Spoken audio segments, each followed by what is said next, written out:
dito guys, habang nagpapandaw ako sa aking crab trap, di ko inaasahan na bayawak pala yung pumasok.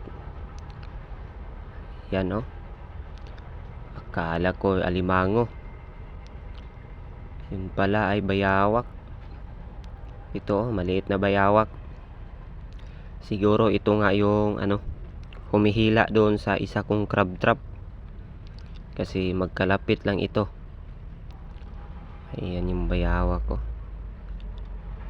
Ayan, nako, pumasok talaga siya dyan. Buti na lang ay hindi nasira yung crab trap natin. Ay nako, siguro may laman itong alimango kaya pinasok niya. Kinain na siguro niya. Ayan o, hindi siya mapakali. Hindi na niya, ayan, lumabas na. Wala, kumaripas ng takbo. Nako po,